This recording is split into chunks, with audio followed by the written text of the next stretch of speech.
Okay, so hello everyone. Finally आज हम लोगों को स्टार्ट करना है एप्लीकेशंस ऑफ डायमेंशनल एनालिसिस, क्योंकि लास्ट 2-3 रन से हम लोगों ने बहुत सारे फिजिकल क्वांटिटीज के डायमेंशनल फॉर्मूला कैसे फाइंड करते हैं, इससे आपको सीखा है। तो टॉपिक में अभी तक हम लोगों ने क्या कवर करा था, सबको याद होगा। टॉपिक में अभी तक हम लोगों ने 11th और 12th के अंदर बहुत सारे टॉपिक्स के अंदर आने वाली physical quantities, voltage, resistance, inductance, capacitance, latent heat, sensitivity, thermal conductivity, बहुत सारी क्वांटिटीज वॉइस क्लियर नहीं है।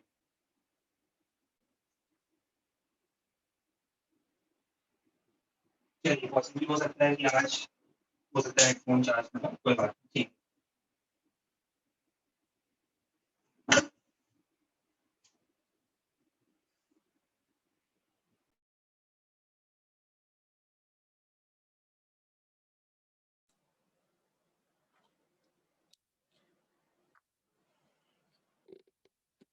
चलिए, पॉसिबली हो सकता है हेडफोन चार्ज ना हो।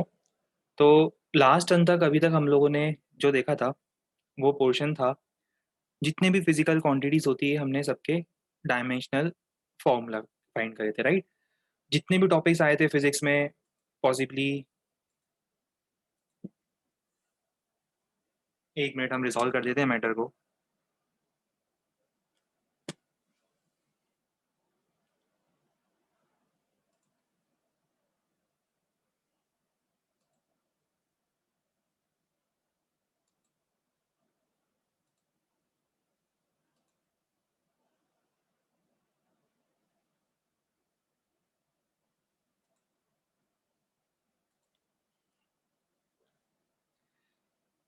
चलिए, तो अभी तक हम लोगों ने जितनी भी फिजिकल क्वांटिटीज होती है हमने उनके डायमेंशनल फॉर्मूला फाइंड करने का अप्रोच कंसिडर किया था। अब आज हमें क्या स्टार्ट करना है, आज हमें स्टार्ट करना है इसका एप्लीकेशन पार्ट। आज हम लोग बात करेंगे applications of dimensional analysis. But ये स्टार्ट करने से पहले हम एक बहुत इंपॉर्टेंट कंसेप्ट पर फोकस करेंगे, और वो कंसेप्ट होगा principle of homogeneity of dimensions. तो जो नेक्स्ट कंसेप्ट अभी हम लोग स्टार्ट करेंगे, आज हमारा स्टार्टिंग कंसेप्ट होगा। स्क्रीन प्रोबेबली सबको विजिबल है, स्क्रीन विजिबल है सबको, और ऑडियो में तो कोई इशू नहीं आ रहा है। चलिए, ठीक है, ठीक है। अच्छा, अभी कुछ नोट नहीं करना है, जब नोट करना होगा मैं आपको बता दूंगा। ये बहुत इंपॉर्टेंट प्रिंसिपल है, तो अभी आपको सिर्फ जो मैं बता रहा हूँ उस पर फोकस करना है। अभी कुछ नोट नहीं करना है, सिर्फ अपने को कॉन्सेंट्रेट करना है कंसेप्ट पर।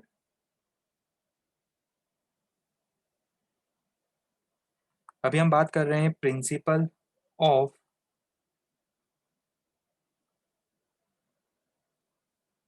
होमोजिनिटी ऑफ डायमेंशंस की। और ये हम लोग एक एग्जाम्पल के हेल्प से कंसिडर करेंगे। एग्जाम्पल के हेल्प से कंसिडर करेंगे कि इस प्रिंसिपल का बेसिक मीनिंग क्या होता है। सपोज मैं आपके सामने एक इक्वेशन लिखता हूँ।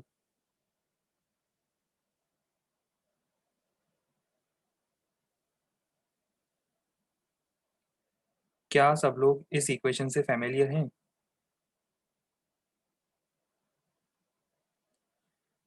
और डेफिनेटली सब लोग इस इक्वेशन से फैमिलियर हैं। ये थर्ड इक्वेशन है, राइट। चलिए, पर एक काम करते हैं, इस इक्वेशन में कुछ इंटरेस्टिंग कंक्लूजन्स फाइंड करने की कोशिश करते हैं। हम एक काम करते हैं, ये देखते हैं लेफ्ट हैंड साइड पे जो क्वांटिटीज है वो कौन सी है। डायमेंशनल फॉर्मूला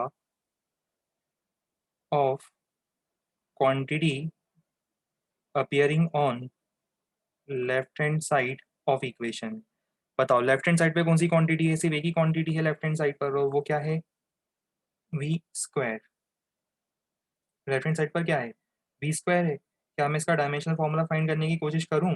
आपको पता है इसका डायमेंशनल फॉर्मूला क्या होगा? m0 l2 t-2। बिल्कुल, स्पीड है वो, फाइनल स्पीड है। तो m0 l2 t-2 ये हो जाएगा डायमेंशनल फॉर्मूला ऑफ क्वांटिटी जो लेफ्ट हैंड साइड पर है। सिमिलर अप्रोच अगर मैं राइट हैंड साइड के लिए फॉलो करता हूँ, सपोज मैं सिमिलर अप्रोच फॉलो करता हूँ for right hand side, so what is the dimensional formula of quantity appearing on right hand side? अब देखो, राइट हैंड साइड में प्रॉब्लम पता है क्या है? दो अलग अलग टर्म्स आ रहे हैं। पहला टर्म तो ये आ रहा है यू स्क्वायर, चलो पहले यू स्क्वायर की बात कर लेते हैं। स्पीड है, फिर से स्पीड का स्क्वायर तो m0 L2t -2, और साथ में एक और टर्म आ रहा है। एक और टर्म कौन सा आ रहा है? और एक और टर्म आ रहा है राइट हैंड साइड में, और वो टर्म है 2as। अच्छा मुझे बताओ 2as का डायमेंशनल फॉर्मूला मैं कैसे फाइंड करूंगा? 2 डायमेंशनलेस होता है एक्सेलरेशन, और डिस्प्लेसमेंट को मल्टीप्लाई करना है मुझे। एक्सेलरेशन के लिए क्या होता है? L1t -2, और डिस्प्लेसमेंट के लिए होता है L। सॉल्व करने पर ही क्या हो जाएगा? m0 L2t -2, right. तो क्या मैं इसको लिख दूं कि यहाँ पर राइट हैंड साइड पे जो एक और डायमेंशनल फॉर्मूला है वो है m0 L2t -2। क्या आपने एक इंटरेस्टिंग चीज़ नोट करी इसमें? ऑब्वियसली आपने ये इंटरेस्टिंग कंक्लूजन नोट कर लिया होगा इतनी देर में, और वो इंटरेस्टिंग कंक्लूजन ये है।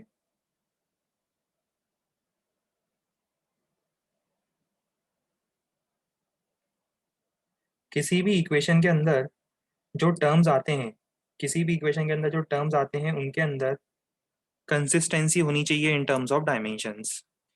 देखो इस इक्वेशन में आपको 3 टर्म मिलेंगे।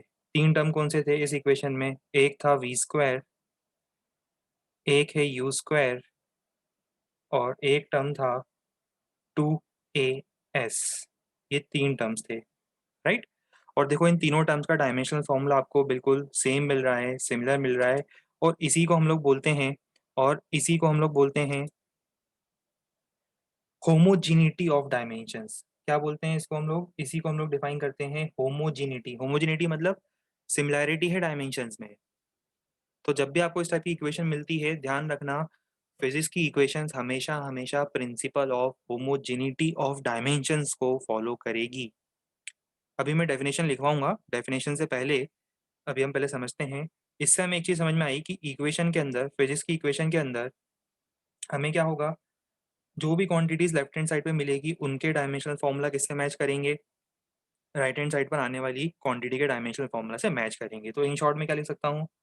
क्या मैं ऐसा बोल दूँ? Dimensional formula, DF means dimensional formula of all the quantities,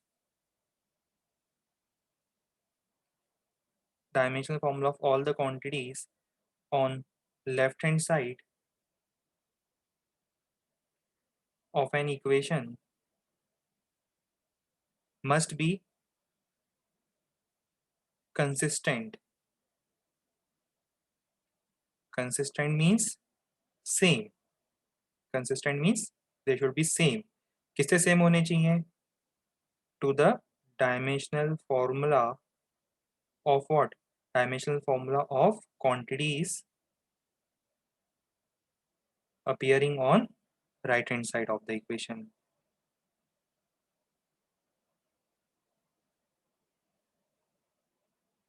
अच्छा वैसे आपको पता है सब क्यों हो रहा है? इसका एक रीज़न है इनडायरेक्टली, कि आप फिजिक्स में इनडायरेक्टली ऐसा कहना चाह रहे हो कि जो एल्जेब्रिक ऑपरेशंस होते हैं, अभी मैं स्टेटमेंट नोट करवाऊंगा आपको, सीक्वेंस बताऊंगा नोट करने का, इसलिए भी नोट मत करना। बेसिकली हमें से कंक्लूजन पता चल रहा है कि फिजिक्स में अगर हम कुछ एल्जेब्रिक ऑपरेशंस लगाते हैं, अब एल्जेब्रिक ऑपरेशंस मतलब, देखो एल्जेब्रिक ऑपरेशंस मतलब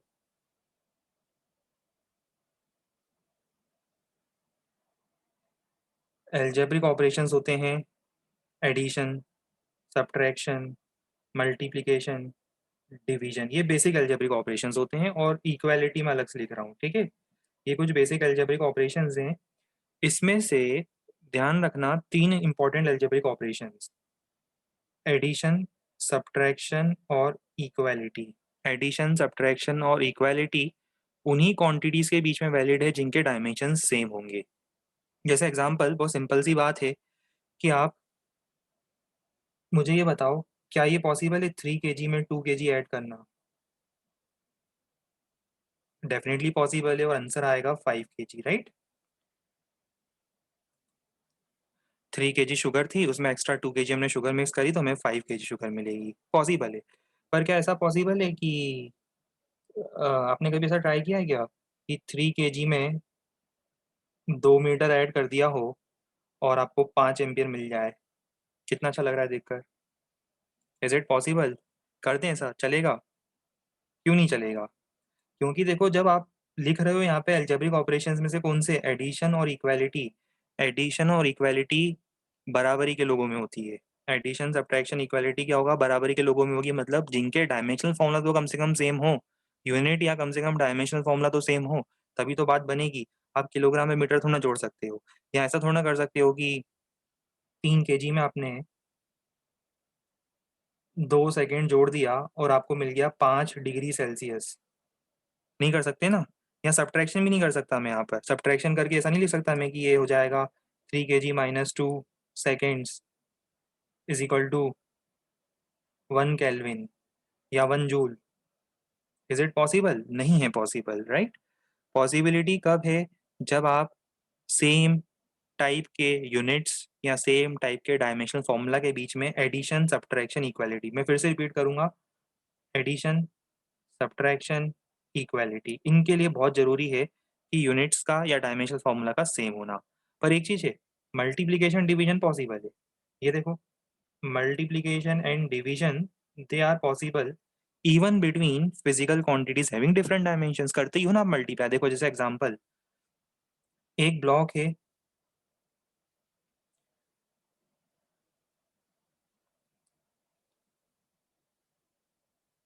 जिसका मास है 2 kg, और इसको आप पुल कर रहे हो, किसी फोर्स से पुल कर रहे हो, और आपसे ये कहा गया है कि इसका एक्सेलरेशन है,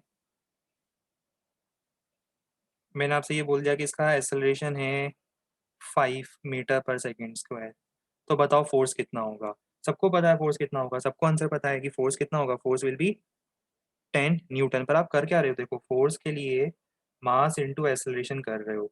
मास है केजी में, एक्सेलरेशन है मीटर पर सेकेंड स्क्वायर में। देखो आप अलग अलग टाइप के यूनिट्स को मल्टीप्लाई कर रहे हो। मल्टीप्लीकेशन तो पॉसिबल है, मल्टीप्लीकेशन में कोई दिक्कत नहीं है। आपको अल्टीमेटली आंसर मिलेगा 10 न्यूटन। देखो आपने मल्टीप्लाई करा, किन दोनों को मल्टीप्लाई करा, आपने मल्टीप्लाई करा केजी को मीटर पर सेकेंड स्क्वायर के साथ। मल्टीप्लिकेशन था बीच में, multiplication is allowed between quantities having different dimensions. Same goes with division as well. Division में क्यों चलता आता है ऐसा, डिवीजन में भी चल जाएगा। जैसे एग्जांपल, एक रेक्टेंगल है जिसका एरिया है 10 मीटर स्क्वायर, और इस पर मैं परपेंडिकुलर डायरेक्शन में फोर्स अप्लाई करता हूँ। अब वो परपेंडिकुलर आपको दिख नहीं रहा होगा, बट जस्ट एज्यूम कि इसमें मैंने परपेंडिकुलर डायरेक्शन में फोर्स अप्लाई करा, राइट। ये परपेंडिकुलर डायरेक्शन में फोर्स अप्लाई करा है, तो मुझे बताओ कि प्रेशर क्या होता है। प्रेशर होता है force upon area. Suppose force था 20 न्यूटन, तो फोर्स है 20 न्यूटन, एरिया है 10 मीटर स्क्वायर, तो हमारा आंसर आता है 2 newton per metre square, that is 2 pascal. Again here we are dividing newton with metre square, both the quantities are having different dimensions या different units, but still division is possible. Division is again possible between quantities having different dimensions. तो यहाँ से हमें समझ में आना चाहिए, क्या समझ में आना चाहिए, कि एडिशन सब्ट्रैक्शन इक्वालिटी। ध्यान से देख लो, क्या समझ में आना चाहिए हमें, हमें ये समझ में आना चाहिए, एडिशन सब्ट्रैक्शन इक्वालिटी।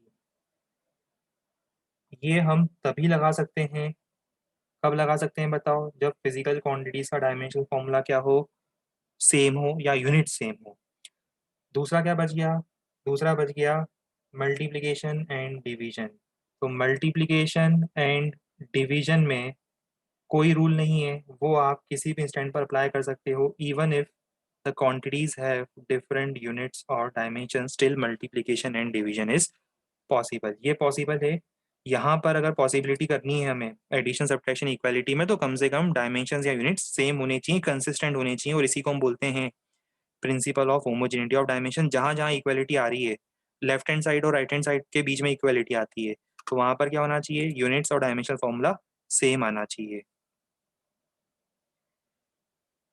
चलो पहले तो मुझे, अभी तक शायद आप लोगों के मैसेज देख नहीं पाया हूँ, बहुत सारे मैसेज आए थे, पर मैं अभी आपके मैसेज देख नहीं पाया हूँ। अब मुझे जल्दी से बताओ, क्या ये principal of homogeneity of dimension clear है? चलिए ठीक है, गुड, वेरी गुड। तो चलिए अब हम इसको नोट करना स्टार्ट करेंगे। सीक्वेंस बता रहा हूँ आपको नोट कैसे करना है। अभी हम इस पे एग्जांपल्स देखेंगे और इसका एप्लीकेशन बताएंगे अब। पर उससे पहले आपको हेडिंग डालनी है और यहाँ तक ये एग्जाम्पल लिखना है। पहले यहाँ तक एग्जाम्पल लिखो, फिर मैं डेफिनेशन बताऊंगा।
चलिए अब इसके बाद आपको सबसे पहले ये स्टेटमेंट जो ब्लू कलर में है वो नोट करना है। ये है basically principal of homogeneity of dimensions. ये जो ब्लू कलर में हमने स्टेटमेंट लिखा है ये एसेंशियल है, आपको ये नोट करना है।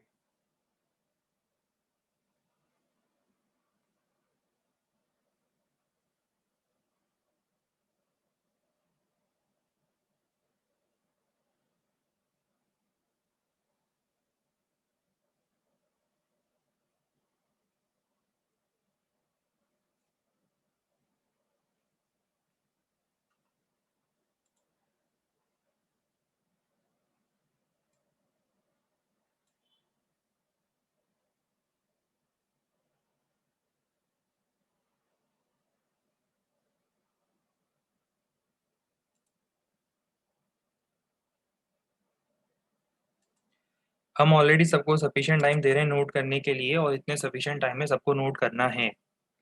फिर हम लोग अब क्लास के एंड में ही स्क्रॉल अप करेंगे। अगर किसी का कुछ पार्ट मिस हो गया है तो हम क्लास के एंड में ही स्क्रॉल अप करेंगे। सफिशिएंट टाइम गिवन है ऑलरेडी, सबको सफिशिएंट टाइम में नोट करना है।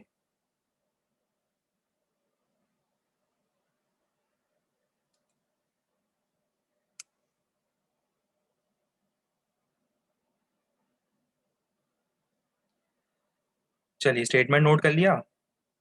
अब देखो आपको करना क्या है। अब आपको एक स्टेटमेंट लिखना है और अब आपको मैं पहले बता दूं, पहले आपको एक स्टेटमेंट यहाँ ऐड करना है। यहाँ पर हमें एक स्टेटमेंट ऐड करना है।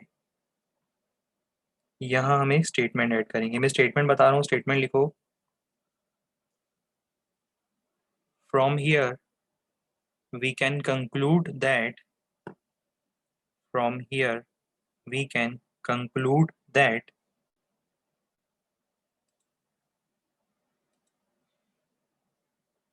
From here we can conclude that, क्या कंक्लूजन ड्रॉ करेंगे? We can conclude that algebraic operations like, we can conclude that algebraic operations like, कौन से algebraic operations?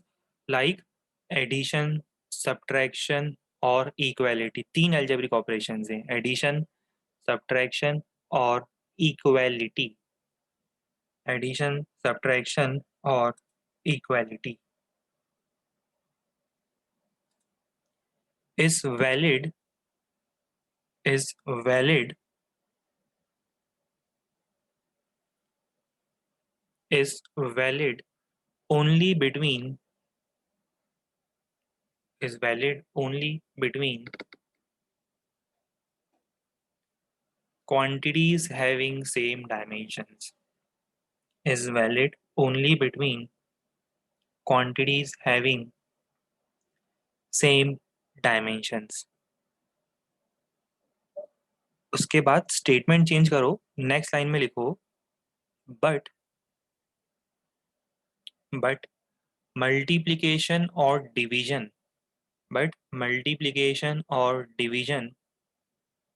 Is possible multiplication or division is possible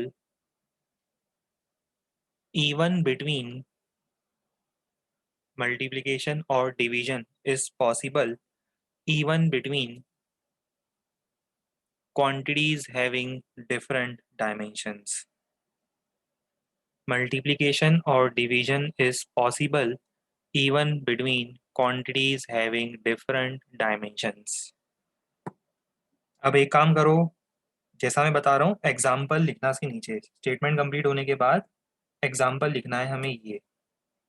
तो उससे क्या होगा, जब आप एग्जाम्पल देखोगे ना आपको रिवाइज हो जाएगा, याद आ जाएगा कि सर ने क्या बताया था क्लास में। साइड में क्या लिखते जाओगे, it is valid, it is invalid, again it is invalid, but multiplication and division both are again valid. ये क्या है, again it is valid algebraic operation, in fact division is also valid algebraic operation between different physical quantities। ये मैं हटा रहा हूँ, आपको अब याद हो गया है राइट, तो आपको ये नोट करना है।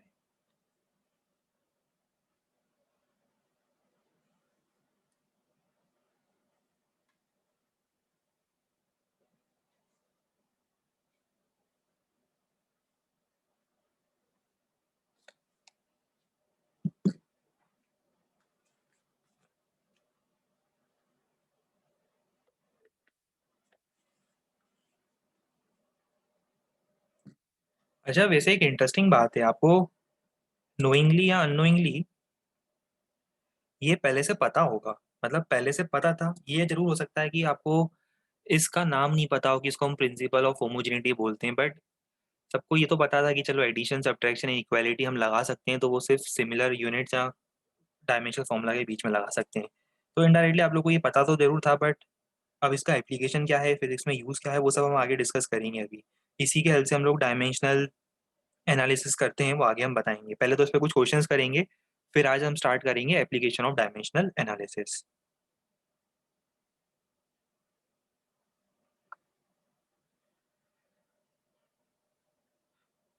और इसके बाद क्लास के एंड में 5-10 मिनट अगर किसी को जनरल डाउट है, अभी जैसे हो सकता है कि बार आप लोग के मैसेज आते हैं, आप लोग के कई बार मैसेज आते हैं और इतने सारे मैसेज आते हैं कि मैं एकदम से रीड नहीं कर पाता हूँ गिवन टाइम फ्रेम में, तो लास्ट के 5-10 मिनट्स हम सबके जो भी कॉमन डाउट्स वगैरह होते हैं वो डिस्कस करेंगे। पर पहले अभी आपका आपका फोकस क्या होना चाहिए, सिर्फ उन पॉइंट्स पर होना चाहिए जो भी मैं बता रहा हूँ। जो डाउट्स आ रहे हैं वो साइड में लिख लो, अलग से नोट कर लो, आप रफ में नोट कर लो। क्लास के एंड में हम उन डाउट्स के बारे में बात करेंगे, बट अभी आपका कंसर्न होना चाहिए जो बात क्लास में चल रही है उस पर फोकस होना चाहिए।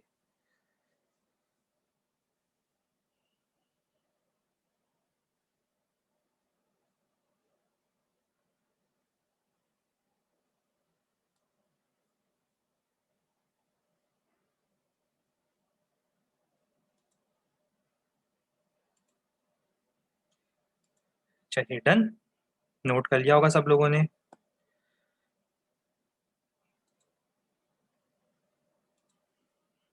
अभी हम इसका एग्जाम्पल बताते हैं कुछ। अब इसको हम यूज़ कहाँ कहाँ करेंगे, कुछ एग्जाम्पल में बता रहा हूँ। सपोज हाइपोथेटिकली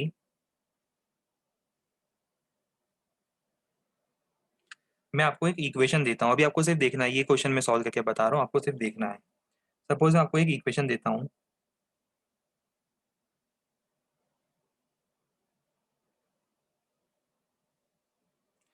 मैंने आपसे कहा कि f equal to a t + bx² है, और यहाँ पर जो f है वो फोर्स है। f क्या है, फोर्स। t क्या है, t है टाइम। और x क्या है, x है डिस्टेंस। मैंने आपसे कहा कि इसमें ये फोर्स टाइम और डिस्टेंस है। अच्छा, अभी इसमें ए और बी रह गया। मैंने आपसे कहा कि ए और बी कोई फिजिकल क्वांटिटीज हैं, ए आइसोलेशन नहीं है, ए एक फिजिकल क्वांटिटी है, बी एक फिजिकल क्वांटिटी है। अब हमें क्या फाइंड करना है, क्वेश्चन में हमें फाइंड करना था ये, हमें फाइंड करना था dimensional formula of A and dimensional formula of B. अभी इसको मैं सॉल्व करूंगा, आपको देखना है, ऑल्दो आपका आंसर आ जाएगा, पर पहला क्वेश्चन है ये, मैं आपको सॉल्व करके बता रहा हूँ। देखो हम क्या करेंगे, सबसे पहले आप देखो कि यहाँ एडिशन है, सॉरी यहाँ एडिशन है और यहाँ इक्वालिटी है। ये देखो, दिख रहा है आपको कहाँ एडिशन है, ये एडिशन है, ये इक्वालिटी है। तो एडिशन और इक्वालिटी होने का मतलब हम प्रिंसिपल ऑफ होमोजेनिटी से क्या ऐसा बोल सकते हैं कि लेफ्ट हैंड साइड पे जो फिजिकल क्वांटिटी है और राइट हैंड साइड पे जो फिजिकल क्वांटिटीज हैं, they should have same dimensional formula. Addition और इक्वालिटी बराबर बराबर वालों के बीच होती है। प्रिंसिपल ऑफ होमोजेनिटी, एडिशन और इक्वालिटी हमें बराबर वालों के बीच में ही करनी है। तो अगर इनमें एडिशन हो रहा है, इक्वालिटी हो रही है, मतलब ये तीनों बराबर थे इन टर्म्स ऑफ डायमेंशंस। तीनों के डायमेंशन देखो मैंने इक्वेट करे हैं, इक्वल करे हैं, राइट। अब आगे नेक्स्ट स्टेप देखो, मुझे सबसे पहले ए का डायमेंशनल फॉर्मूला फाइंड करना है। तो एक काम करते हैं, बहुत इंटरेस्टिंग काम करते हैं, और वो क्या काम होगा, जरा इस इक्वेशन को देखो।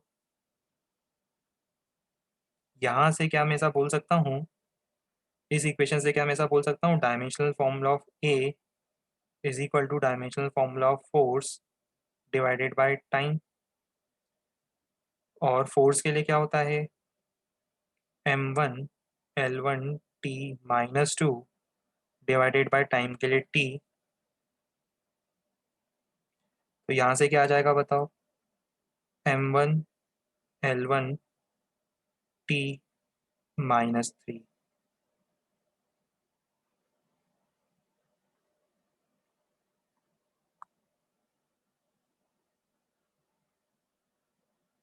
मैं फिर रिपीट करूंगा, ये एसोलेशन नहीं है, यहाँ पर कोई फिजिकल क्वांटिटी थी, इसको हमने ए लिख दिया, कैपिटल भी लिख सकता था कैपिटल ए, तो आपको शायद कंफ्यूजन ना होता, कैपिटल लिख देता तो आपको कंफ्यूजन ना होता। स्मॉल ए लिख दिया मैंने, पर आप समझ लो कैपिटल ए लिखा है उसको। तो कैपिटल ए मतलब हमें नहीं पता वो कौन सी फिजिकल क्वांटिटी है, अननोन फिजिकल क्वांटिटी है, जिसके बारे में हमें कोई इन्फॉर्मेशन नहीं थी। पर अब हमें उसका डायमेंशनल फॉर्मूला पता चल गया है कि उसका डायमेंशनल फॉर्मूला क्या होना चाहिए, ये पता चल गया। अभी क्या बचा है, बी भी तो बचा है। अब बी के लिए हम पता है क्या करेंगे, बी के लिए हम करेंगे, बी के लिए हम किसका यूज करेंगे बताओ जल्दी से। बी के लिए हम यूज करेंगे, इसको इक्वेट करूंगा मैं फोर्स से, चल जाएगा, दोनों को इक्वेट कर दूं। तो मैं अलग से लिख देता हूँ यहाँ पर, इक्वेलिटी चल रही है अब इन दोनों के बीच में, इक्वेलिटी चल रही है इन दोनों के बीच में, समझ में आ जाए तो बता देना। पर्पल कलर जो यूज करा है, पिंक कलर जो यूज करा है, उसमें इक्वेलिटी चल रही है। तो यहाँ से मैं लिखूंगा dimensional formula of B is F divided by X square, या इसको ऐसा लिख दूं, एक्स का square, dimensional formula of X का स्क्वायर। ठीक है। अब यहाँ से बताओ dimensional formula of force, m1 l1 t minus two divided by x मतलब डिस्टेंस l स्क्वायर। तो सिंप्लीफाई करने पर ही क्या आ जाएगा, m1 l minus one t minus to.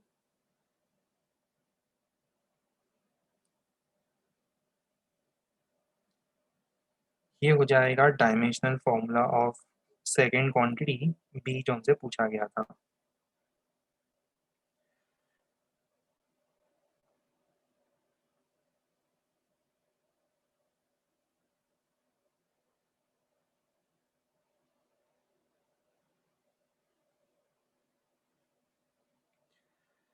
चलो यहाँ तक का पॉइंट क्लियर हुआ। बहुत बेसिक एग्जांपल लिया है, पहला एग्जांपल था। आपको ये क्लियर हो रहा होगा किस तरह से मैंने ए और बी के डायमेंशनल फॉर्मूला फाइंड करें with the help of equation and applying principal of homogeneity of dimensions. इसे जल्दी से नोट करो, फिर बारी है क्वेश्चंस की जो आपको करने हैं। एक क्वेश्चन मैंने आपको बता दिया है, आगे भी हेल्प करूंगा क्वेश्चंस में, पर अब आगे के क्वेश्चंस आपको ट्राई करने हैं। फॉर्मेट समझ में आ गया है, तो क्वेश्चन आपको ट्राई करने हैं, मैं हेल्प जरूर करूंगा उसके बाद। और धीरे धीरे फॉर्मेट अब चेंज होता जाएगा क्वेश्चंस का, कुछ मैं नए पॉइंट्स और बताऊंगा इसमें आपको।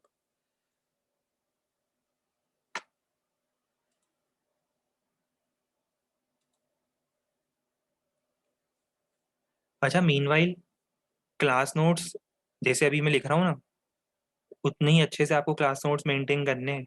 मैं आपको पहले भी बता चुका था फर्स्ट डे। पहले भी मैं आपको हर बार इस चीज़ को पर एम्फेसिस करता आया हूँ कि class notes should be prepared very meticulously and in a neat clean tidy fashion. हमें क्लास नोट्स प्रिपेयर करने हैं। रीज़न सिंपल है, हम रिवीजन डेली बेसिस पर, मंथली बेसिस पर, क्वार्टरली बेसिस पर, एनुअल बेसिस पर, एग्ज़ाम से पहले हर बार रिवीजन करेंगे क्लास नोट से। तो अगर वेल मेंटेन्ड होंगे तो आपको सारी चीज़ें रिवाइज करना आपके लिए ईजी होगा।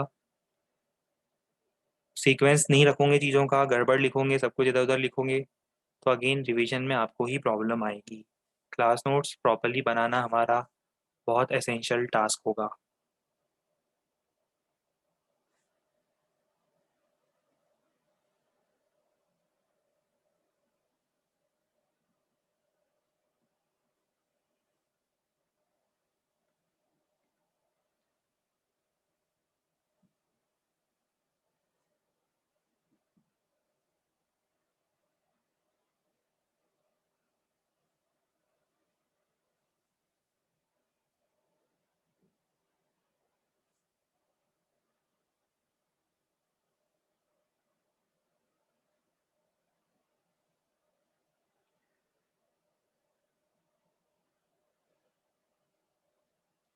चलिए मूविंग ऑन टू क्वेश्चन। एक एग्जांपल तो मैंने आपको बता दिया, क्वेश्चन नंबर 2, जो कि अब आपको ट्राई करना है।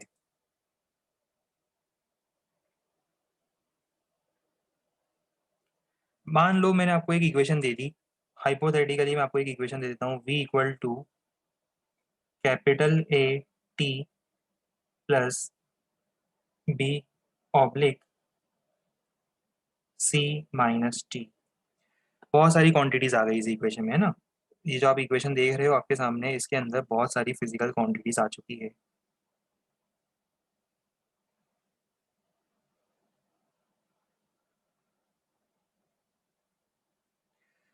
बस मैंने आपको ये प्रोवाइड कर दिया है इसमें कि v क्या है।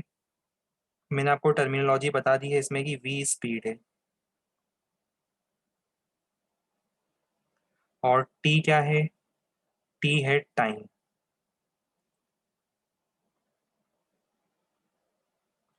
v स्पीड है, t टाइम है, और यहाँ पर 3 और क्वांटिटीज आ रही है, a b और c। आपको क्या फाइंड करना है, आपको ये फाइंड करना है, find dimensional formula of a, dimensional formula of b and dimensional formula of c। ये आपको ट्राई करना है।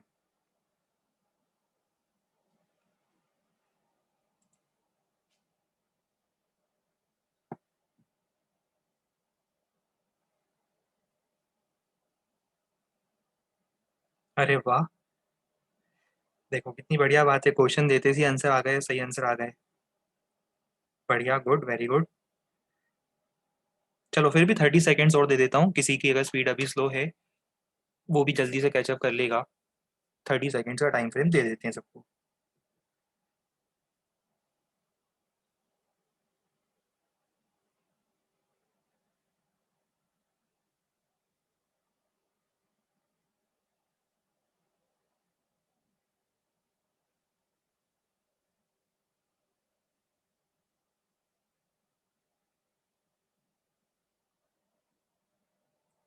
चलो अब ट्राई करते हैं। देखो, हर क्वेश्चन में हम कुछ नया सीख रहे हैं। हर क्वेश्चन में पुराने क्वेश्चन के कंपैरिजन में एक कंसेप्ट और मिलेगा आपको। अब देखो यहाँ पर पता है हमें स्टार्टिंग कहाँ से करनी है। स्टार्टिंग आपको करनी है, ध्यान देना, अभी नोट मत करना, पहले समझ लो। अब स्टार्टिंग आपको करनी है यहाँ से। देखो बी के डिनोमिनेटर में देखो मैंने क्या लिखा है। बी के डिनोमिनेटर में सी में से टाइम माइनस कर रहा हूँ। मुझे बताओ सब्ट्रैक्शन किसके बीच में पॉसिबल है, एडिशन, सब्ट्रैक्शन, इक्वालिटी, बराबरी के लोगों के बीच में पॉसिबल है। अगर मैं सी में से टाइम को सब्ट्रैक्ट कर रहा हूँ तो कैसे कर सकता हूँ मैं सी में से टाइम को सब्ट्रैक्ट। ये इक्वेशन मुझे कुछ बताना चाह रही है, ये एक्सप्रेशन मुझे कुछ बताना चाह रहा है। बहुत क्लियरली ये मुझे ये बताना चाह रहा है कि मैंने सी में से टाइम को माइनस करा है, इसीलिए करा है, या इसीलिए कर सकता हूँ कि सी और टी का डायमेंशनल फॉर्मूला एक जैसा था, तभी माइनस पॉसिबल था। उसके बिना तो माइनस पॉसिबल ही नहीं था। अब इसका मतलब क्या हो जाएगा बताओ, m0 l0 t1। अभी देखो थोड़े समय में आपको इतनी प्रैक्टिस हो गई होगी कि आप देख के आंसर बता सकते हो। ये सब आपको लिखने की जरूरत नहीं है, आपको तो समझ में आई गया है ना, आपको तो देख के आंसर बताना है। धीरे धीरे आप देख के आंसर बता दूंगे। तो एक आंसर तो मेरा ये आ गया।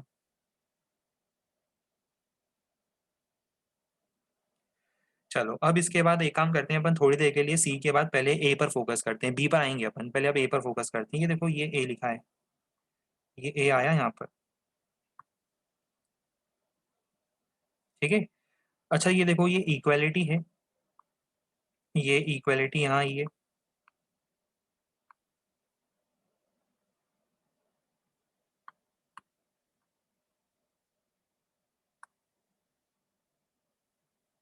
इक्वालिटी यहाँ पर है और एडिशन यहाँ पर है। तो इक्वालिटी कैसे लगा दी मैंने, इक्वालिटी लगाई है v equal to 80 plus something. तो इसका मतलब क्या हुआ, इक्वालिटी लगाने का मतलब तो एक ही निकल के आता है सामने।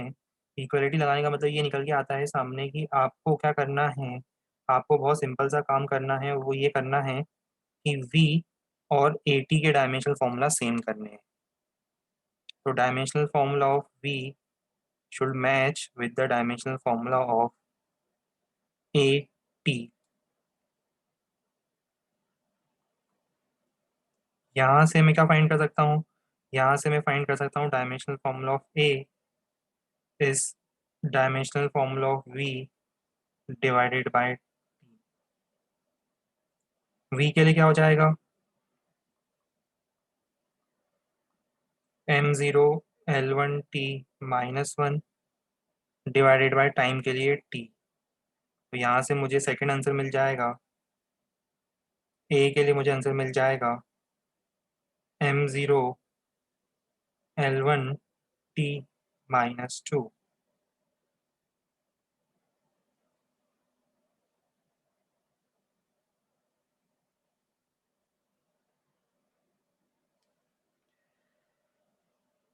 क्लियर हो गया ये।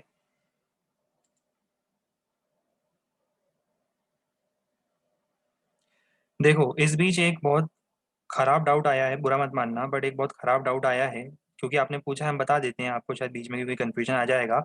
अभी आपने पूछा है कि सर अगर सी और टी सेम हो गए, सी ओ टी सेम हो गए तो सर सी माइनस टी तो जीरो हो जाएगा। देखो हम सी ओ टी की वैल्यूज को इक्वल नहीं कर रहे, हम उनके यूनिट को इक्वल कर रहे हैं, हमने वैल्यू इक्वल नहीं करी है, सी ओ टी की वैल्यू इक्वल करी है क्या मैंने। देखो मैंने क्या लिखा है, मैंने सी ओ टी की वैल्यू नहीं, उनकी यूनिट्स इक्वल, उनके यूनिट्स इक्वल करें, उनके डायमेंशन इक्वल करें। ये नहीं बोल रहा हूँ कि सी ओ टी इक्वल हो गए, मैं बोल रहा हूँ कि यूनिट इक्वल है। 5 kg -3 kg में kg इक्वल करा है मैंने, या 5 सेकंड -3 सेकंड में मैंने सेकंड इक्वल करा है, 5 और 3 इक्वल नहीं करा है, वैल्यू इक्वल नहीं कर रहा हूँ मैं। कब से आपको ये चीज समझा रहा हूँ कि अभी हम वैल्यू इक्वल नहीं कर रहे हैं, हम डायमेंशन इक्वल कर रहे हैं, मतलब यूनिट सेम होगी। नीचे क्या रहा होगा, नीचे सी माइनस टी, मतलब ऐसा रहा होगा 5 सेकेंड -3 सेकेंड।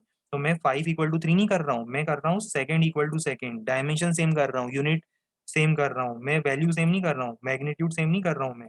मैंने 5 और 3 सेम नहीं करा है, तो वो जीरो मत कर देना उसको। कैसा कर रहे हो इतना सब कुछ पढ़ाने के बाद। हम्म, कुछ भी गलतियां करते रहते हो।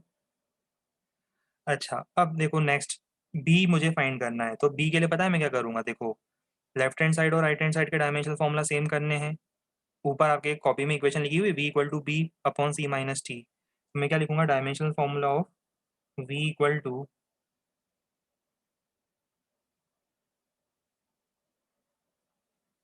ये चलेगा क्या, सही लिखा है, समझ में आ रहा है। मैं किसको इक्वेट कर रहा हूँ, मैं इस फर्स्ट एक्सप्रेशन को और इस पूरे थर्ड एक्सप्रेशन को डायमेंशन के टर्म में इक्वेट कर रहा हूँ, वैल्यू वाइज इक्वेट नहीं कर रहा हूँ, मैं डायमेंशन इक्वेट कर रहा हूँ दोनों के, राइट। तो ये डायमेंशन इक्वल करे मैंने,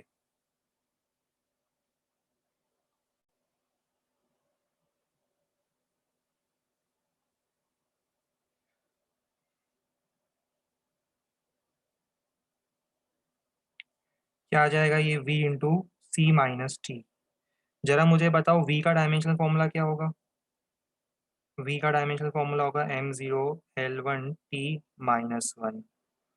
और ये c माइनस टी के लिए क्या करूंगा मैं, देखो टाइम में से टाइम माइनस कर रहे हो तो टाइम ही तो मिलेगा।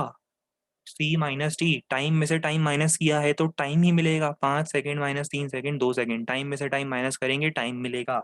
मतलब हो ना हो ये जीरो मत कर देना, ये टाइम के बराबर ही आएगा। सी माइनस टी का डायमेंशनल फॉर्मूला टाइम से मैच करेगा, टाइम के बराबर करना है, जीरो मत कर देना।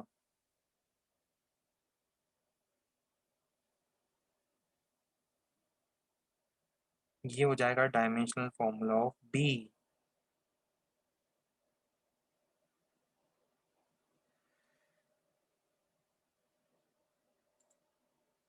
हो गया अप्रोच क्लियर? नोट कर लिया सब लोगों ने? अच्छा मुझे एक चीज बताओ, क्या अब हम उस क्वेश्चन पे वापस आए तो क्या आप देखकर आंसर बता सकते थे? देखो थोड़ी सी भी प्रैक्टिस हो गई आपको तो देखकर आंसर बता दोगे। कैसे देखो, जरा इस पे ध्यान दो। स्पीड है मीटर पर सेकंड में, स्पीड होती है मीटर पर सेकंड में, टाइम होता है सेकंड में, ये नीचे जाएगा तो मीटर पर सेकंड स्क्वायर हो जाएगा। मीटर पर सेकंड को डिवाइड करूंगा टाइम से तो मीटर पर सेकंड स्क्वायर। मीटर पर सेकंड स्क्वायर का मतलब देखो लेंथ और टी की पावर -2। मीटर मतलब लेंथ, पर सेकंड स्क्वायर मतलब टी की पावर -2। आ गई बात समझ में? डायरेक्ट देखा आपने आंसर? सी के लिए दिख रहा है आपको डायरेक्ट आंसर, C-T, वो तो टाइम बता ही दिया। अच्छा मुझे बताओ वी किस में है? मीटर पर सेकंड में। मीटर पर सेकंड को जब मैं अब किससे मल्टीप्लाई करूंगा, मीटर पर सेकंड को जब मैं टाइम से मल्टीप्लाई करूंगा, मीटर पर सेकंड इंटू सेकंड क्या हो जाएगा, सेकंड कैंसिल होकर सिर्फ मीटर बच जाएगा। तो बी क्या होना चाहिए, मीटर होना चाहिए। वैसे ही समझ लो, देखो वी है मीटर पर सेकंड, वी है मीटर पर सेकंड और बी है, सी है सेकंड में, सी क्या है नीचे सेकंड में है। तो इसका मतलब नीचे सेकंड तो आ चुका है, ऊपर मीटर आना चाहिए था। इसका मतलब बी किस में होना चाहिए, मीटर में। मीटर मतलब लेंथ एल।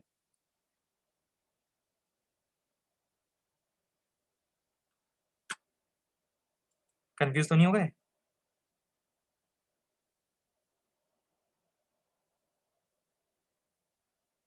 चलो बढ़िया, गुड। ठीक है, चलो फिर एक क्वेश्चन और ट्राई करके बताऊं मुझे, फिर मैं उसमें कुछ और कंसेप्ट बताऊंगा आपको। प्रिंसिपल ऑफ होमोजेनिटी में कुछ और कंसेप्ट बताऊंगा, उसके पहले मुझे ये क्वेश्चन ट्राई करके बताओ जरा आप।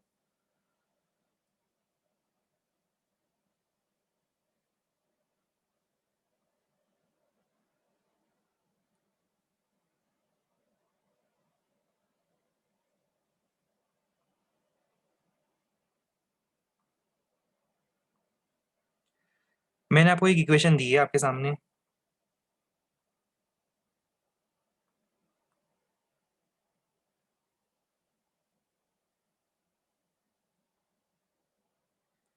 ठीक है, और मैंने आपको ये बता दिया है कि इस इक्वेशन में P क्या है। P रिप्रेजेंट्स प्रेशर, ये मैं आपको दे देता हूँ। इस इक्वेशन में P represents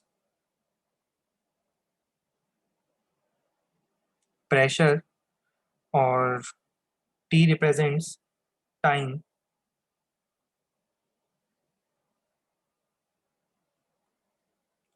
X represents distance. दो चीजें रह गई इसमें बस अब। क्या रह गई, A और B। Find dimensional formula of A as well as dimensional formula of B। सबको करना है, सही करना है, गिवन टाइम फ्रेम में करना है।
गुड, आंसर आ गया सब लोगों का।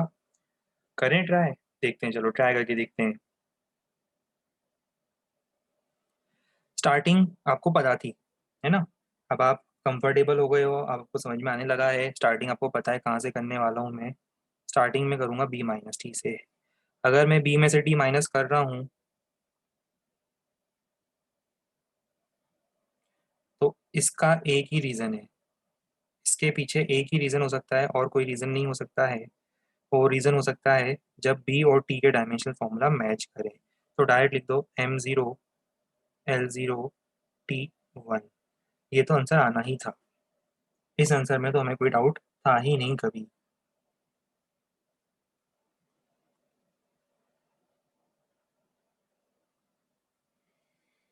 चलो अब अपन देखते हैं ये ए का क्या करना है।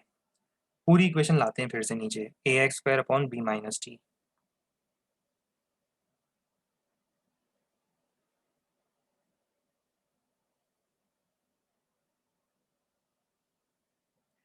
ठीक है, अब इक्वेशन में इक्वालिटी लगाई है तो क्यों लगाई होगी किसी ने? तभी लगा सकते हो जब लेफ्ट हैंड साइड और राइट हैंड साइड पे पूरी डायमेंशनल कंसिस्टेंसी हो। इसको मैं थोड़ा ब्रेक करके लिखूंगा। नीचे क्या आ जाएगा? नीचे बी माइनस टी मतलब टाइम का ही डायमेंशन होगा। अब ये मत पूछना सर बी कहाँ चला गया। बी माइनस टी मतलब अल्टीमेटली वो बी और टी का डायमेंशन सेम होगा और वो टाइम के डायमेंशन के इक्वल आएगा, राइट? तो नीचे मैंने सिर्फ टाइम का डायमेंशन लिख दिया।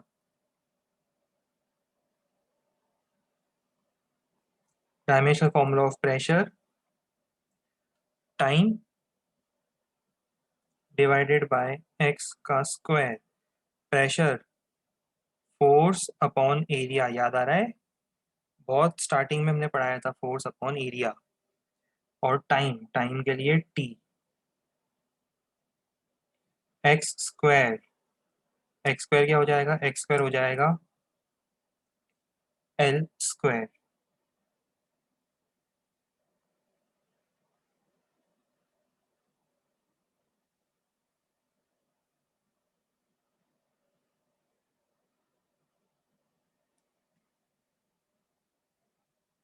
ये वो आंसर था जिसका आपको इंतजार था।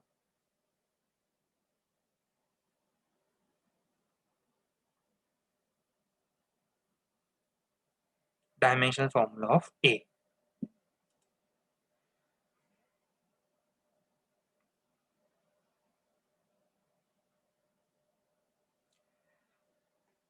अभी एक सेकेंड रुकेंगे, अगला क्वेश्चन आने से पहले अब हम एक सेकेंड रुकेंगे और जल्दी से 1 या 0 बाइनरी में आंसर रिप्लाई करेंगे। आंसर इस बार हम देंगे बाइनरी में। बाइनरी समझ में आता है? बाइनरी नंबर सिस्टम, कंप्यूटर्स, 1 या 0। 1 मतलब हाई वोल्टेज या यस, 0 मतलब लो वोल्टेज या नो।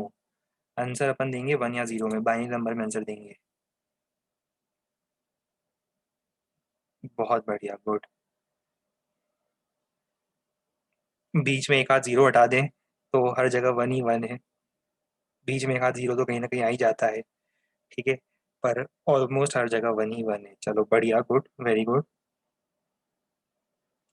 चलो अब थोड़ा एक काम करूँ, थोड़ा कुछ हैवी करें, हल्का सा हैवी वेट उठाएं अब थोड़ा सा। उठा लें थोड़ा सा हैवी वेट अब। चलो थोड़ा सा हल्का सा हैवी वेट देते हैं अब। धीरे धीरे कंफर्टेबल फील कर रहे हो तो अब थोड़ा सा वेट इंक्रीज करने की बारी आ गई है।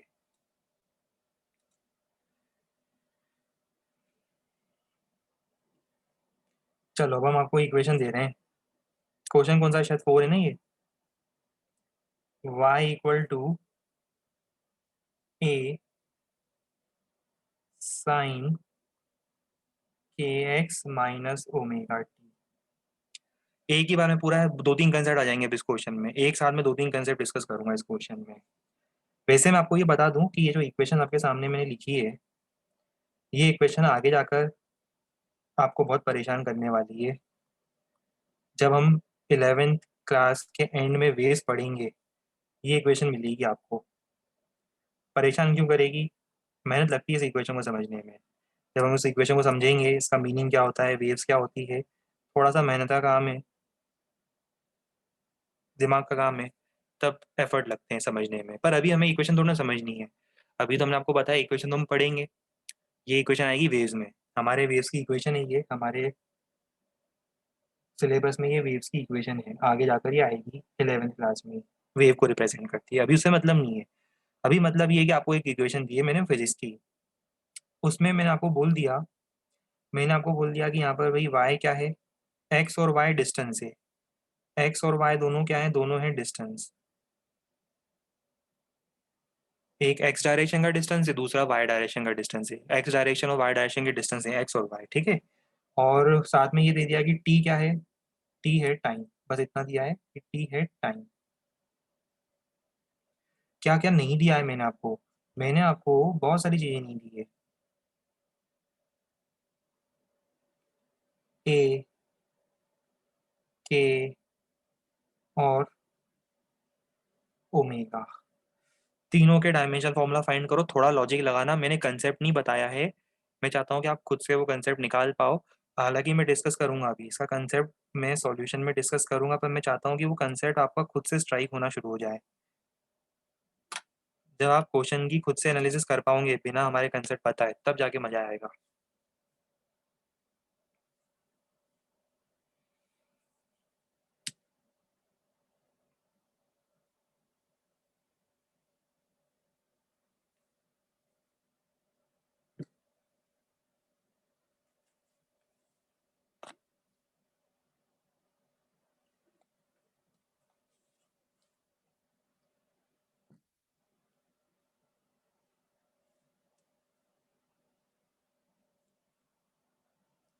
बहुत बढ़िया, गुड, बहुत बढ़िया। आंसर आए हैं, काफ़ी आंसर आए हैं, और बहुत सारे आंसर सही आए हैं, कुछ आंसर गलत भी आए हैं, बट मेजोरिटी आंसर सही आए हैं। चलो तो हम लोग इसको डिस्कस करना स्टार्ट ही कर देते हैं। देखो, इस बार मैं स्टार्टिंग कहाँ से करूँगा? स्टार्टिंग करूँगा मैं यहाँ से। अच्छा, एक इंटरेस्टिंग बात बताऊँ, ये जो अंदर का पूरा टर्म है, ये पूरा डायमेंशनलेस होना चाहिए। अब आप पूछोगे सर ये डायमेंशनलेस क्यों होगा? देखो उसका रीज़न बताता हूँ। ये हमारा पहला कंसेप्ट ही होगा, कंसेप्ट नंबर 1। किसी भी ट्रिग्नोमेट्रिक रेशियो मतलब sine theta, cos theta, tan theta, इन सबको हम ट्रिग्नोमेट्रिक रेशियोज बोलते हैं, सबको पता है। Sine theta, cos theta, tan theta और इनके रेसिप्रोकल्स कॉस एक्स है, कॉट। इसके अंदर हमेशा ध्यान रखना थीटा आता है, एंगल ही आता है। अब अगर अंदर एंगल आता है मतलब क्या होगा? एंगल तो डायमेंशनलेस होता है, याद करो। Angle arc length upon distance, arc length upon radius, distance cancel हो जाते थे दोनों, डायमेंशनलेस आता था। या यूं समझ लो कि आपने साइन 30 डिग्री फाइंड जरूर करा है, कॉस 45 डिग्री जरूर फाइंड करा है, टेन 60 डिग्री जरूर फाइंड करा है, पर क्या इस मैच में हमारे बीच कोई ऐसा महान स्टूडेंट बैठा है जिसने अपने लाइफ में कभी ये सब चीज़ें फाइंड करी हो? Sine of 30 kg, cos 45 kelvin, tan of 60 ampere. होता है कई बार, देखो हर साल बैच में एक दो महान स्टूडेंट्स होते हैं, जीनियस होते हैं, है ना, जो फिजिक्स के रूल्स डायनेमिक्स को चेंज करने की पूरी कोशिश करते हैं। तो क्या हमारे बीच इस साल भी ऐसे कुछ जीनियस लोग हैं इस बैच में जिन्होंने लाइफ में कभी ये सब कुछ फाइंड करा हो? नहीं है, चलो ठीक है, चलो ठीक है। तो अच्छा, चलो ऐसा कुछ नहीं कर पाया आज तक लाइफ में, कोई बात नहीं, गुड, वेरी गुड, है ना। तो चलो, इसका मतलब आपको समझ में आ गया है कि मैं क्या कहना चाह रहा हूँ। मैं ये कहना चाह रहा हूँ कंसेप्ट नंबर 1 में लिखवा नहीं रहा हूँ, अब आपको ये स्ट्राइक करना चाहिए। कंसेप्ट नंबर 1 ये है कि साइन कॉस टेन इनके अंदर, कॉस एक्स सेक कॉट के अंदर आने वाला, ब्रैकेट के अंदर आने वाला क्या होगा? ब्रैकेट के अंदर आने वाला डायमेंशनलेस होगा। क्या होगा? डायमेंशनलेस होगा। तो अब देखो, सबसे पहले अपन उठाते हैं क्वेश्चन को। क्वेश्चन में अपने को क्या दिया था? क्वेश्चन में हमें दिया था sign K X minus omega T. तो इसका मतलब मुझे बता दो जल्दी से क्या होगा। साइन के अंदर जो आया है वो क्या होगा? डायमेंशनलेस होगा। साइन के अंदर आया है कौन? के X minus omega T, dimensionless होगा। अच्छा, दूसरी बात, इंटरेस्टिंग बात, अब देखो आप के एक्स में से ओमेगा टी माइनस कर रहे हो, बीच में माइनस भी तो है। इसका मतलब हमें तो ये भी समझ में आना चाहिए कि भाई माइनस कर रहे हो तो के एक्स और ओमेगा टी दोनों के डायमेंशन तो सेम होंगे, तभी माइनस होगा, और दोनों ही डायमेंशनलेस होने चाहिए फिर तो। बात को समझ में आ रही है?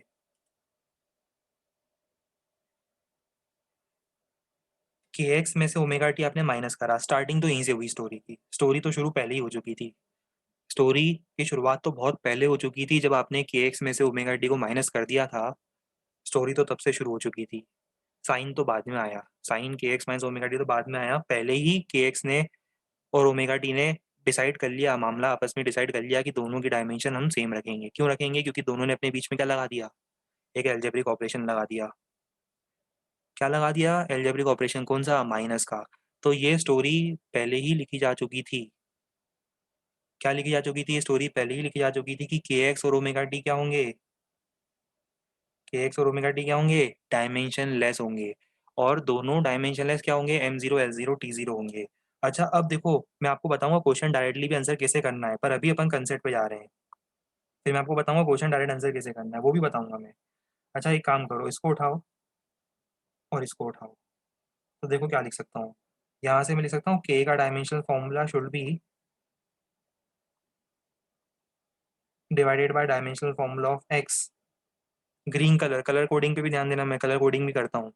तो कलर कोडिंग पे भी ध्यान देना कि हम कलर कोडिंग कर रहे हैं, तो आपको समझ में आना चाहिए कौन सी इक्वेशन क्यों लिखी गई थी। राइट। अब ये बताओ एक्स के लिए क्या लिखूंगा? एक्स तो लेंथ थी, तो इसका मतलब के लिए आंसर क्या आ जाएगा हमारा? के लिए डायमेंशनल फॉर्मूला आ जाएगा M zero L minus one T zero. ये अभी एक क्वांटिटी तो आ गई हमारे हाथ में, अभी दूसरी क्वांटिटी पर ध्यान देना है। चलो येलो कलर ट्राई करते हैं, है ना। येलो कलर वैसे विजिबिलिटी थोड़ी कम होती है, पर कलर चेंज करते रहेंगे। येलो कलर ट्राई करते हैं। ओमेगा टी और इसको भी अब इक्वल कर दो। तो देखो यहाँ से क्या आएगा? ओमेगा का डायमेंशनल फॉर्मूला हो जाएगा M zero L zero T zero divided by T. जरा बताओ टी के लिए क्या लिखूंगा? टी तो टाइम है। टी क्या है? टी तो टाइम है। और अगर ये टाइम है तो ओमेगा के लिए क्या हो जाएगा? M zero L zero T minus one. इसके साथ ब्लैक मैच करेगा।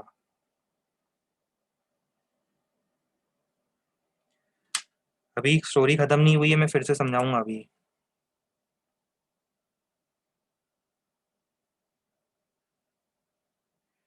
ठीक है, ये समझ में आ गया। ये एक तरीका था। अब दूसरा तरीका देखो सोचने का क्या है। दूसरा तरीका है कि देखो के एक्स माइनस ओमेगा टी कर रहा हूँ, मेथड नंबर टू समझो। के एक्स माइनस ओमेगा टी कर रहा हूँ, मुझे बताओ के इंटू एक्स कर रहा हूँ। मैं चाहता हूँ कि के इंटू एक्स के डायमेंशन कैंसिल हो जाए। के इंटू एक्स जो आ रहा है उसके डायमेंशन में चाहता हूँ कैंसिल हो जाए। देखो, के एक्स माइनस ओमेगा टी में मैं चाहता हूँ कि ये भी डायमेंशन लेस हो, ये भी डायमेंशन लेस हो। अच्छा, के और एक्स का प्रोडक्ट का डायमेंशन कैंसिल पता है कब होगा? जब के और एक्स एक दूसरे के अपोजिट होंगे। मतलब अगर एक्स मीटर में है तो के मीटर इनवर्स होना चाहिए। Metre into metre inverse cancel हो जाएगा, एक नंबर आ जाएगा हमारे पास। तो यहाँ से समझ में आ रहा है के का डायमेंशनल फॉर्मूला मीटर इनवर्स में आना चाहिए, मतलब L minus one L minus one L minus one.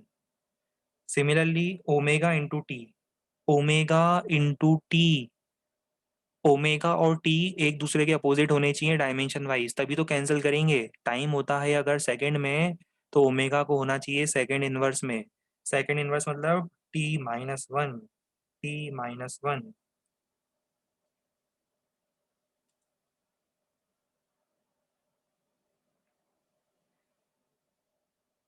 अच्छा, काफी लोगों ने ऐसे ही भी किया होगा वैसे, तो स्टार्टिंग में देखकर ऐसा करा होगा। इनवर्स मीन्स हाँ, एक दूसरे के opposite in terms of reciprocal in terms of dimensions.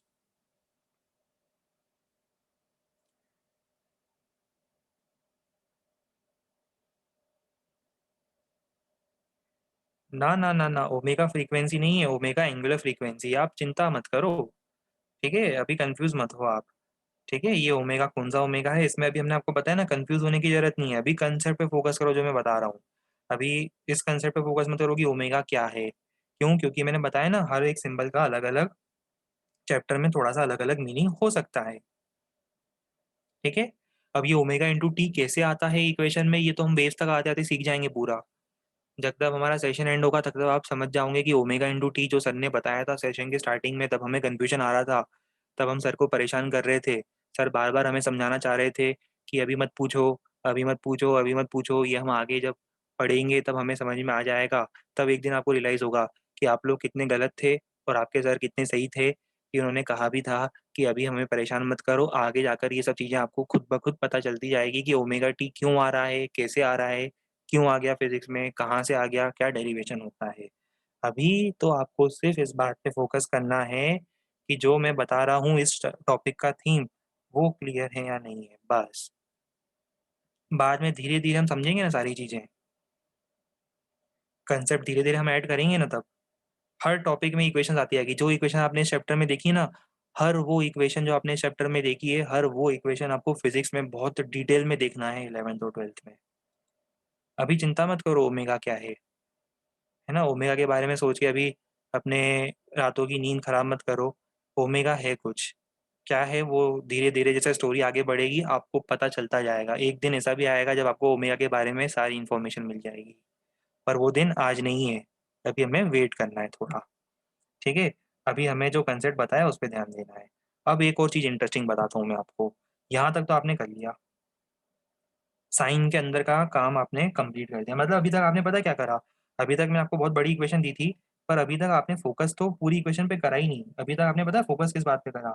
अभी तक आपने फ़ोकस करा कलर चेंज करते हैं, 1 मिनट रुको। कलर को लेके हमारी लाइफ में बड़ा कन्फ्यूजन रहता है। इस बार ट्राई करते हैं, लेट अस ट्राई पिंक। देखो अभी तक आपने फ़ोकस सिर्फ़ इस पर करा, बस सिर्फ़ इतने पार्ट पे फ़ोकस करा। आपका फ़ोकस तो अभी कहीं और गया ही नहीं आगे। Sine kx minus omega T तक ही अभी स्टोरी लिमिटेड थी, राइट? अभी स्टोरी में आपने लेफ्ट में तो देखा ही नहीं क्या लिखा है, y equal to A sine something लिखा है, आपने तो देखा ही नहीं। आपने बस इतना देखा कि sine kx minus omega T लिखा है और ये देखते से आपने आपका आगे का कैलकुलेशन स्टार्ट कर दिया था, है ना?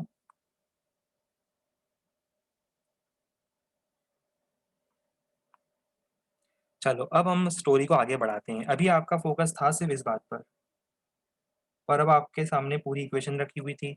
अब इंटरेस्टिंग चीज़ बताओ, जब आप मुझे किसी वैल्यू का साइन निकालते हो, कंसेप्ट नंबर 2,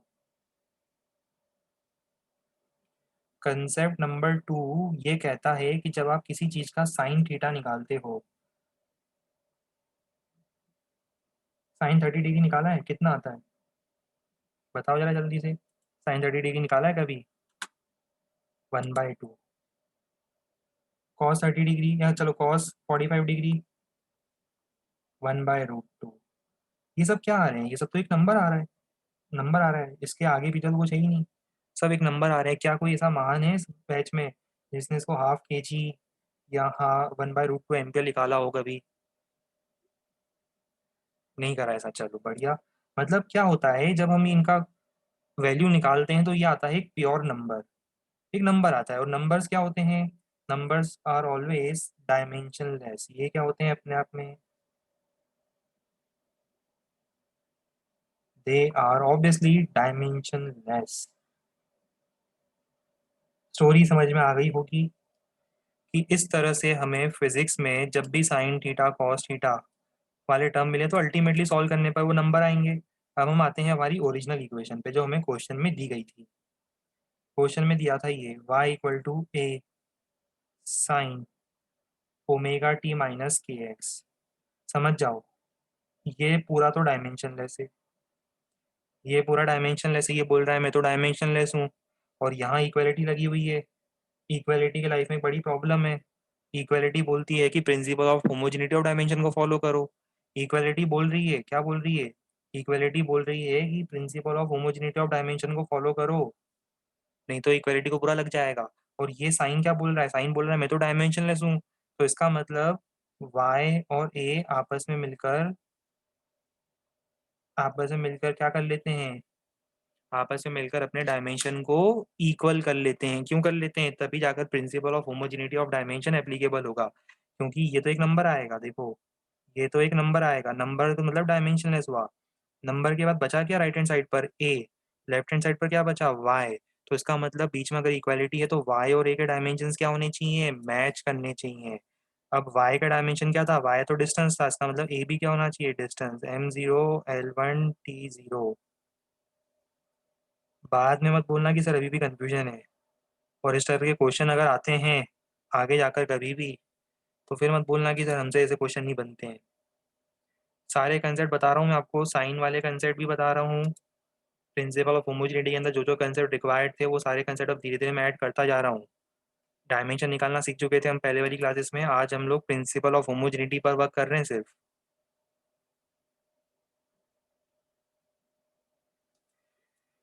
चलो थोड़ा और कुछ वेरिएशन लाते हैं यार अब, है ना?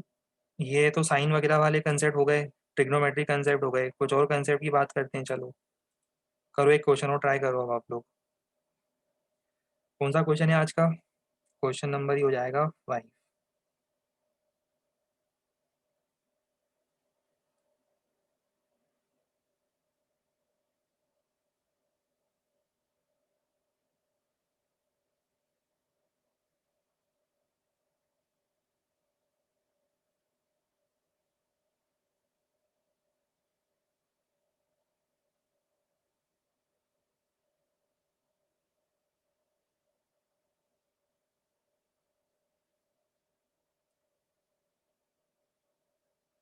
अच्छा देखो, कंफ्यूज मत होना है ना, क्योंकि बहुत से स्टूडेंट तो इस बात को लेकर ही कंफ्यूज होते हैं जब मैं लिखता कुछ और हूँ और आपको बोलता हूँ कि वो क्वांटिटी कुछ और है। ठीक है, तो मैं अभी आपको बताऊंगा, एक्सप्लेन करूंगा। 1 मिनट रुको जरा, इसको थोड़ा शिफ्ट कर दें।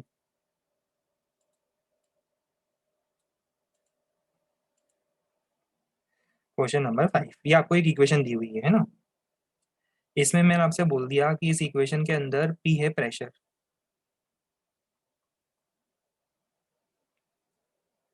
मैंने आपसे ये भी बोल दिया कि x क्या है, x है डिस्टेंस। अच्छा ध्यान से सुनना, मैं आपसे क्या बोल रहा हूँ। थीटा मैंने आपसे बोल दिया कि थीटा इज टेम्परेचर। अब ये मत बोलना कि सर थीटा तो एंगल के लिए यूज करते हैं सर, आप ऐसा क्यों करते हो, कभी एंगल के लिए यूज करते हो, कभी टेम्परेचर के लिए यूज करते हो। कई बार हम लोग टेम्परेचर को थर्मोडायनेमिक्स में सिंबल कम पढ़ने के कारण हम लोग कई बार टेम्परेचर को थीटा से रिप्रेजेंट करते हैं, जो हम थर्मोडायनेमिक्स में देखेंगे। अभी आपको टेंशन नहीं लेना है, आपको मानना है कि यहाँ पर किसी ने बोल दिया आपसे, किसी ने आपसे बोल दिया कि थीटा को आपको क्या मानना है, थीटा को आपको टेम्परेचर मान के चलना है। तो आप थीटा को इस बार एंगल नहीं लोगे, क्योंकि मैंने कहा है कि यहाँ पर थीटा टेम्परेचर है, तो आपको थीटा को टेम्परेचर मानना है। ठीक है, ज़्यादा चिंता नहीं करनी है, थीटा को आपको यहाँ पे टेम्परेचर मान के चलना है। अच्छा बताओ, इसमें क्या क्या चीज़ें नहीं पता है आपको? दो ही चीज़ें हैं बस इसमें, अल्फा और बीटा। दो ही चीज़ें इसमें, अल्फा और बीटा। क्वेश्चन पता है आगे का आपको? आपको पता है क्या करना है आगे? Find dimensional formula of alpha and dimensional formula of beta.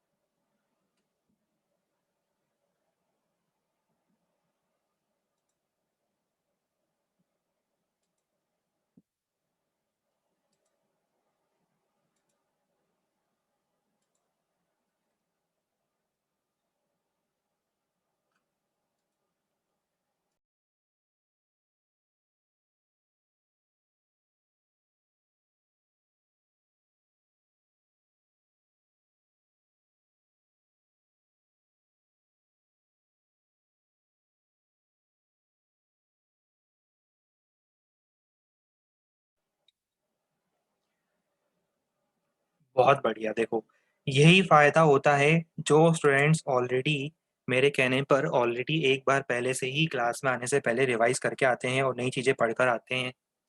सबके आंसर आ गए। देखो, हर उस स्टूडेंट का आंसर आया है जो ऑलरेडी एक बार मॉड्यूल से एडवांस में पढ़ाई करके आया है।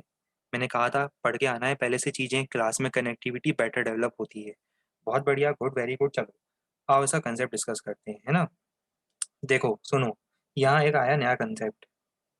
नया कंसेप्ट बहुत इंपॉर्टेंट है, कंसेप्ट नंबर 3, आज का कंसेप्ट नंबर 3।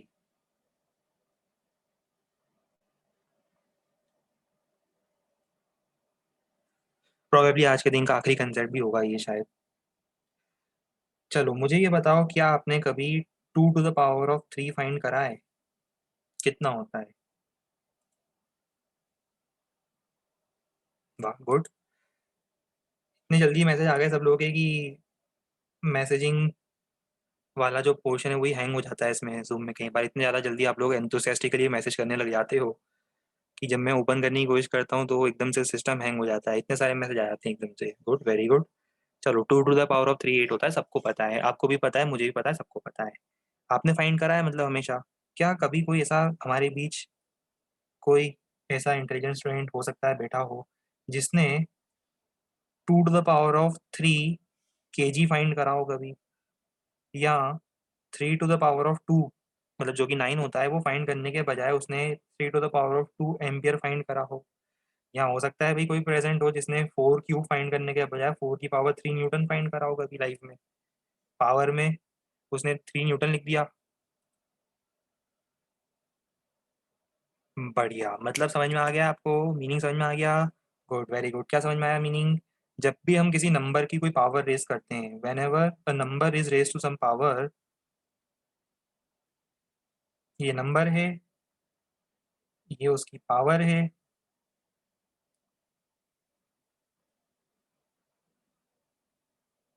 नंबर की पावर हमेशा क्या होगी? नंबर होगी। इन शॉर्ट, ये जो पावर होगी, this power should be dimensionless. This power should be dimensionless. याद करते जाओ सारी चीजें, मैं ना आगे स्पीड बढ़ाता जाऊंगा, ध्यान रखना।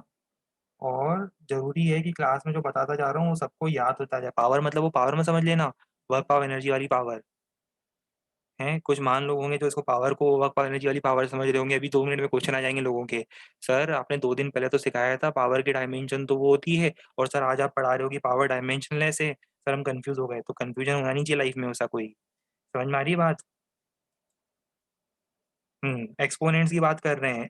पावर ऊपर जो पावर रेस करी है, ये पावर क्या होगी? ये पावर डायमेंशनलेस होगी, मतलब m0 L0 T0। कंफ्यूजन है तो एक काम करो, इसकी पावर अपन एक काम करते हैं, लिख देते हैं number two the power of a। तो ये जो पावर है ये डायमेंशनलेस होगी, कंफ्यूजन अवॉइड हो गया लाइफ में, ठीक है।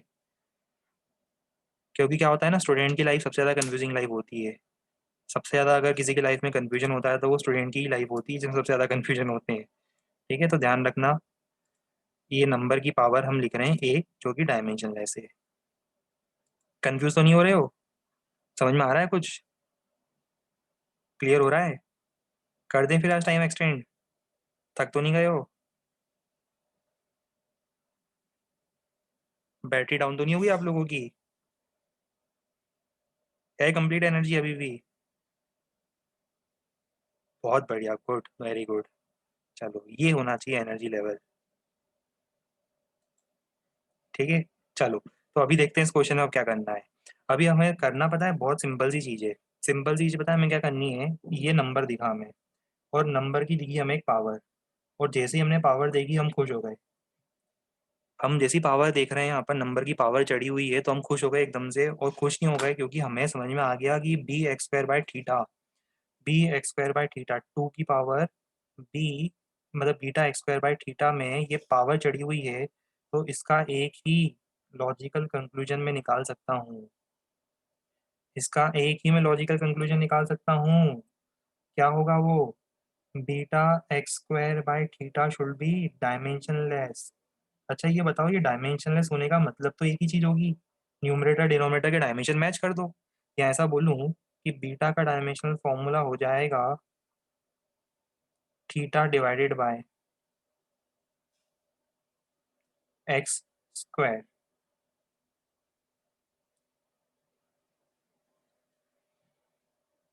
कुछ लोग खाना खाने भाग गए ना। पहले पार्टिसिपेंट ज़्यादा थे हमारे हिसाब से। 4-5 पार्टिसिपेंट जो है ना, वो जैसी टाइम होता है ना वो खाना खाने भाग जाते हैं। चलो कोई बात नहीं, ये कंसेप्ट समझ लेते हैं आज के लिए पहले, फिर कुछ इन्फॉर्मेशन देंगे। ठीक है, स्टूडेंट लाइफ ऐसी होती है पता है, हमेशा दिन भर भूखे रहते हैं वो लोग। स्टूडेंट लाइफ का मतलब मेन होता ही है पॉइंट कि वो सुबह शाम जब देखो ना वो उनको भूख लगती रहती है, भूख प्यास और नींद, ये तीन ही चीज स्टूडेंट को लगती रहती है। जब भी देखो उन्हें दिन भर खाना चाहिए, दिन भर सोना चाहिए, दिन भर पानी चाहिए। ठीक है, चलो, ऐसा होता है आप लोगों के साथ? सही बता रहा हूँ गलत बता रहा हूँ? हम्म, ठीक है, यही बताया ना देखो। चलो, अभी हाल फिलहाल वापस आते हैं कंसेप्ट पर पहले, है ना। तो बीटा का कंसेप्ट समझ में आ रहा है। थीटा, थीटा क्या था? टेम्परेचर था। अभी मैंने बताया था थीटा मैंने आपको टेम्परेचर दिया है। टेम्परेचर मतलब m0 L0 T0 K1 divided by X square. X square मतलब एल स्क्वायर। तो यहाँ से निकाल लो बीटा का डायमेंशनल फॉर्मूला। बीटा का डायमेंशनल फॉर्मूला हो जाएगा m0 L-2 T0 K1।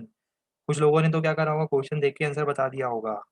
क्यों? क्योंकि उन्हें अब प्रैक्टिस हो चुकी है कि एक्सपोनेंट को डायमेंशनलेस करने का मतलब क्या है। वो लोग आंसर डायरेक्टली देखकर ही बता सकते हैं क्वेश्चन को। चलो, बीटा का डायमेंशनल फॉर्मूला आने के बाद अब देखो, हम वापस आते हैं इक्वेशन पर।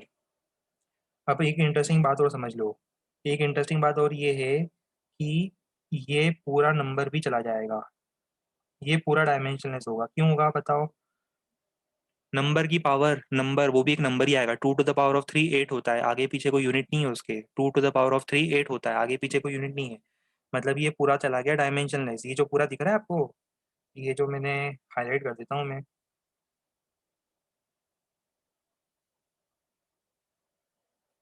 ये पूरा जो मैंने हाईलाइट करा है, ये पूरा क्या है? ये पूरा हो गया डायमेंशनलेस। इसका मतलब क्या होगा? बीच में इनइक्वालिटी, बीच में इक्वालिटी लगी है। इक्वालिटी क्या बोल रही है? इक्वालिटी बोल रही है कि left hand side right hand side पे प्रिंसिपल ऑफ होमोजेनिटी फॉलो करो। कब फॉलो होगा? जब प्रेशर का डायमेंशनल फॉर्मूला क्या हो जाए? अरे बोल दो जल्दी। ये हो जाए, मतलब प्रेशर इनटू बीटा।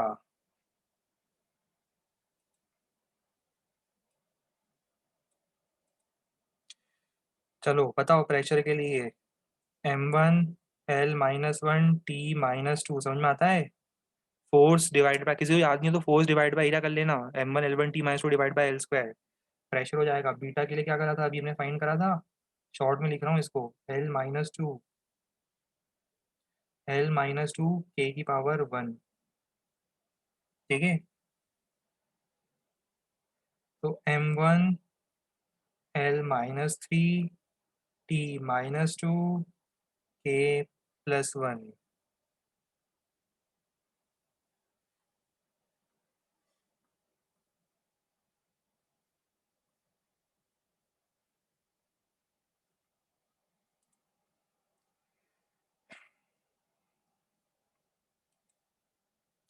इतनी देर में एक विकेट और गिर गया है ना। इतनी देर में एक स्टूडेंट और भाग गया लंच डिनर करने के लिए। एक स्टूडेंट और था शायद इसमें, वो भी डिनर करने चला गया। चलो, अभी आज हम लोगों ने लॉग वॉग की भी बात करेंगे। अभी हम लॉग वगैरह की भी बात करेंगे, रोज कुछ नया सीखेंगे। आज हम लोगों ने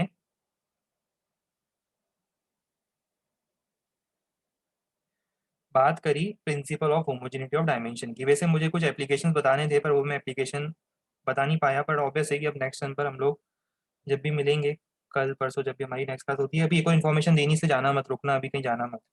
एक और इन्फॉर्मेशन मुझे देनी है, नहीं तो भाग जाओगे।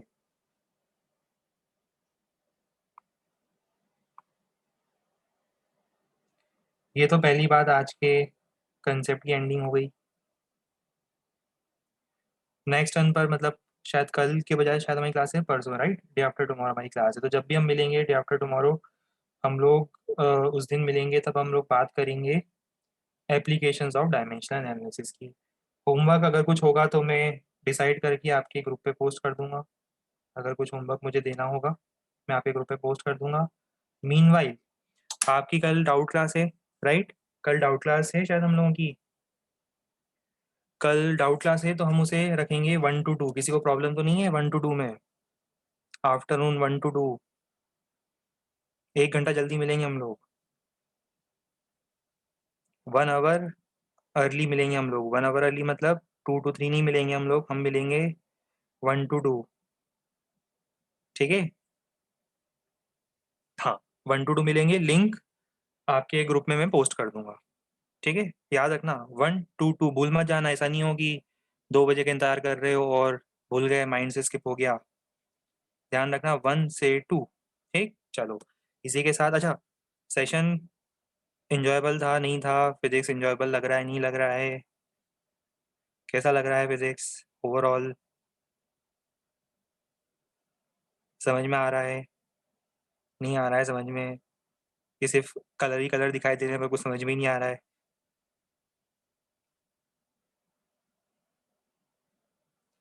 चलो बढ़िया लग रहा है, गुड, ठीक है।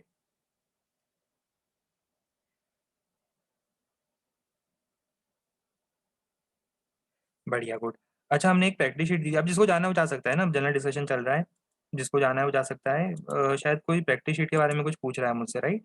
वो हमने प्रैक्टिस शीट दी थी शायद, मैसेज तो चला गया, रीड नहीं कर पाया मैं पूरा, पर जो हमने प्रैक्टिस शीट दी थी वो इम्पोर्टेंट थी, उसमें बहुत सारी नई फिजिकल क्वांटिटीज आई थी और इसलिए लास्ट डाउट सेशन में मैंने उन सभी फिजिकल क्वांटिटीज का डिस्कशन भी किया था कि वो फिजिकल क्वांटिटीज क्या हैं, तो इसीलिए वो इम्पोर्टेंट सेशन था। मैं फिर रिपीट करूँगा, वो इम्पोर्टेंट सेशन था, प्रैक्टिस शीट का जो सेशन था वो इम्पोर्टेंट था। अगर चलो किसी का स्किप हो गया तो हम एक काम करेंगे, कल की डाउट क्लास में वो डिस्कस कर लेंगे, मतलब कुछ डाउट आपके जो पहले हैं वो डिस्कस कर लेंगे, उसके अलावा किसी का अगर वो सेशन मिस हो गया था किसी रीज़न से तो हम लोग बता देंगे, पर अगली बार से स्किप मत करना फिर से, अगली बार से स्किप करोगे हम हेल्प नहीं करेंगे, ठीक है? तो नेक्स्ट सन पर हम शीट नंबर 1 जो दी थी उसमें आपकी हेल्प कर देंगे। चलिए ठीक है, फिर आगे कंटिन्यू करते हैं। Goodbye and take care.